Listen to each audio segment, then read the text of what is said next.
na ang aming misa. So, malinis na ang aming clubhouse.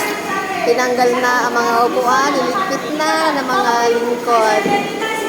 So, ako eto, pauwi na rin.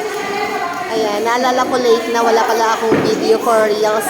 For today's remembrance, for today's Sunday. Ayan, Sis Joy. Ayan na, ayan si Sis Joy, nagliligpit. So, ako ang commentator for today, Sunday. Nawala na naman ako. Nakatulog ako. Nakatulog ako sa aking pagko-commentator. Ano ba yan? So, ayun nga. Talaga kailangan natin maging alert kapag tayo ay nagko-commentator. Kasi dalawa kasi yung tinitingnan ko. Isang folder, yung guide, at isang sambuhay. Nalito ako, oy.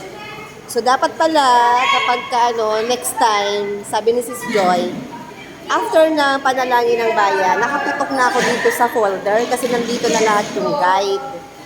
Ang kanina ay nakatutok ako doon sa sambuhay ko. Hindi ko nakita na meron pala akong nasabihin doon. 2 beses ako natulog. Pero okay lang yan, alam naman ni Lord yun na. Hindi ko naman sinasadya. So, ganun talaga, nobody's perfect kapag nag-deserve kay Lord. Kahit matagal na tayo, ay talaga hindi natin na perfect. Kaya kailangan natin mag-practice at manalangin kapag tayo ay nag-deserve. Hindi mo natin kailangan na sobrang galing at magaling at kabisado na talaga natin. Kailangan natututo tayo sa ating mga pagkakamali. Kaya sa susunod talaga nga aralin ko na. Kaya sabi ko nga ay Sis Joy, huwag mo na ako ilagay sa commentator. Kasi nalilito talaga ako dyan. Kaya hindi daw pwede. Talagang kailangan pagdaanan namin ng pagiging commentator. So yun na nga, wala tayong magagawa. Kailangan talaga nating mag-practice. So para kay Lord, gagawin natin ang lahat.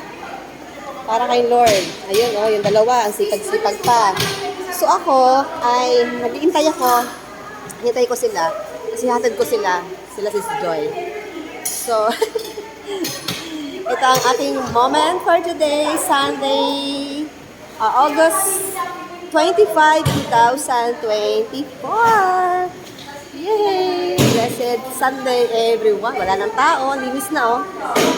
Ayan, wala talaga akong, hindi ako naka-alert kanina, wala akong video, puro picture lang. Yun lang, God bless everyone!